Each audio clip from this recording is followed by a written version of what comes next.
Menjadi dewasa adalah impian semua anak. Saat masih SD, ingin cepat SMP. Waktu masuk SMP, ingin cepat SMA. Sama, aku juga kok. Sampai lupa kalau di antara masa-masa tadi ada sebuah tahap transisi yang bisa bawa kita oleng ke sana dan kemari. Kalau orang tua kita biasa sebut masa ABG alias anak baru gede. Atau kita sebut aja bahasa kerennya, yaitu masa pubertas.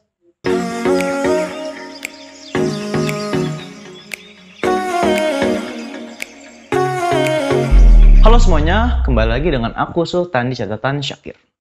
Yap, seperti yang kalian tebak, di catatan Syakir kali ini kita akan membahas mengenai masa puber atau pubertas.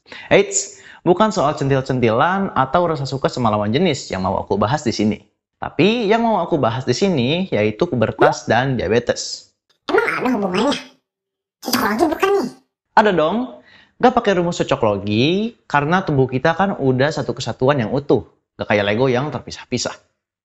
Nah, sebelum kita bahas jauh mengenai hubungan antar diabetes dan pubertas, kita harus tahu dulu nih, apa arti dari pubertas itu sendiri. Dan juga apa saja yang terjadi pada masa itu. Secara umum, masa pubertas diartikan sebagai tahap saat seorang anak mulai berkembang atau berubah menjadi dewasa, yang ditandai dengan beberapa perubahan fisik dan juga matangnya perkembangan sistem reproduksi. Karena kita harus berubah dari anak-anak menjadi dewasa. Tentunya ada banyak perubahan dan juga penyesuaian yang terjadi pada tubuh kita. Di antaranya, perubahan hormon meliputi hormon reproduksi, pertumbuhan, dan juga stres. Perubahan kebutuhan energi untuk mendukung pertumbuhan dan perkembangan. Dan terakhir ada perubahan perilaku. Terus apa hubungannya sama diabetes? Sabar. Kita akan bahas satu persatu. Dimulai dari pengaruh pubertas ke diabetes, lalu kita akan bahas yang sebaliknya, yaitu diabetes ke pubertas. Seperti yang sudah aku sebutkan sebelumnya, bahwa pubertas membawa beberapa perubahan pada tubuh kita. Di antaranya perubahan hormon, kebutuhan energi, dan juga sikap atau perilaku. Tambahannya untuk kita yang punya DM, pubertas juga mempengaruhi hasil GDS kita. Jadi misalnya nih, yang GDS-nya awalnya normal, terkontrol, adem ayem, terus tiba-tiba jadi tinggi atau jadi rendah gitu. Tapi jangan panik. Ini adalah hal yang sangat wajar ya teman-teman. Yang pertama ada perubahan hormon. Karena adanya perubahan hormon, tubuh kita jadi agak lambat untuk merespon insulin yang kita suntikan ke dalam tubuh karena glukosa akan menumpuk. Fenomena ini juga kita kenal dengan istilah resistensi insulin. Menurut para ahli nih, perubahan hormon pada saat pubertas dapat menurunkan efektivitas insulin sebanyak 30-50%. Loh, terus kalau anak non-DM yang lagi puber tiba-tiba DM gitu, kan efektivitas insulinnya juga sama-sama rendah. Kita balik lagi ke akar permasalahan dari penyebab DM tipe 1. Di mana pabrik dari insulin, as known as pancreas, sudah tidak bisa memproduksi insulin. Sedangkan untuk anak-anak yang non-DM, mereka beta sel pankreasnya masih berfungsi. Jadi, pada saat terjadi resistensi insulin, sel-sel mereka akan inisiatif untuk memproduksi insulin lebih banyak ke tubuh. Yang kedua, ada perubahan kebutuhan energi. Nah, yang ini cukup jelas sih. Pada saat pubertas, pertumbuhan kita akan terjadi dengan relatif lebih cepat. Mau itu pertumbuhan otot, tulang, atau lemak. Sehingga, untuk mensupport pertumbuhan ini, tubuh kita membutuhkan lebih banyak energi. Karena tubuh kita ini cukup pintar, secara otomatis kita akan lebih sering untuk cari makanan dan porsi makan kita juga akan lebih besar. Bahayanya kalau kita kelewatan, apalagi gak dikontrol. Bisa-bisa tinggi tuh gula darahnya.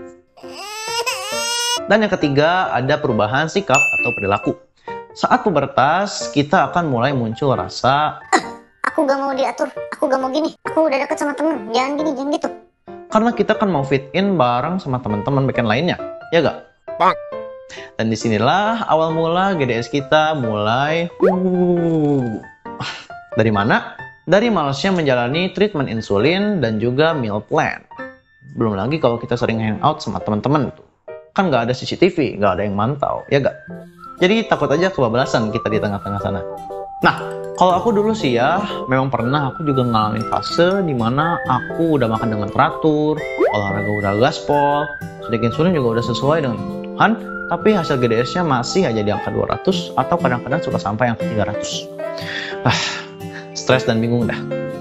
Padahal aku udah sesuai dengan aturan, tapi hasilnya masih aja jelek. Dan ini juga terbukti dari hasil HbA1c ku yang naik ke angka 9, padahal asalnya 7,8. Mana udah lapar pula. Tapi ya aku pikirnya kan aku udah sesuai dengan takaran, aku gak boleh berlebihan. Dan jadi ya takutnya jelek, aku terima aja. Dan ternyata setelah aku konsultasi ke dokter endokrin, aku butuh penyesuaian dosis insulin dan kalori atau jatah makan untuk mensupport masa pubertasku ini. Dan untungnya waktu itu bunda langsung cepat-cepat bawa aku ke dokter. Makasih ya bun. Itu dia tadi pengaruh dari pubertas ke diabetes. Sekarang sebaliknya gimana? Lebih simpel tapi gak kalah serem. Diabetes juga mampu menghambat pertumbuhan kita di masa pubertas. Diabetesnya seperti apa? Diabetes yang hasil gula darahnya atau gula darahnya nggak dikontrol dengan baik. Misalnya nih, kalau perempuan menstruasinya jadi lebih lambat, sedangkan kalau laki-laki pertumbuhan tingginya jadi sedikit lebih lambat. Dan alhamdulillahnya aku nggak ngalamin yang satu ini sendirian. Waktu aku periksa ke dokter, aku dikatakan bahwa pertumbuhanku sudah hampir mentok atau sudah hampir mencapai sempurna. Kemarin juga ada yang nanya tuh, jadi gimana dong solusinya buat ngatasin masalah diabetes dan pubertas? Jawabannya kita kontrol gula darah. Ketebak dan memang membosankan. Tapi itu adalah kuncinya. Selanjutnya, kita tinggal praktekkan teamwork antar diri kita, orang tua, dan ahli medis. Tapi tetap prinsipnya dari kita untuk kita. Jadi kita yang datang ke ahli medis untuk konsultasi kebutuhan insulin dan karbohidrat, sisanya kita tinggal stick to the plan. Nurut gitu. Dibantu support dan monitoring dari orang tua. Mantap deh. Oke teman-teman, semoga sharing catatan Syakir kali ini bisa bermanfaat, bisa membuka wawasan tentang diabetes, dan bisa encourage teman-teman yang juga lagi melewati masa pubertas untuk tetap kontrol gula darah dan tetap positif. Semangat selalu, stay safe and stay healthy. Aku Sultan, sampai jumpa di catatan Syakir berikutnya.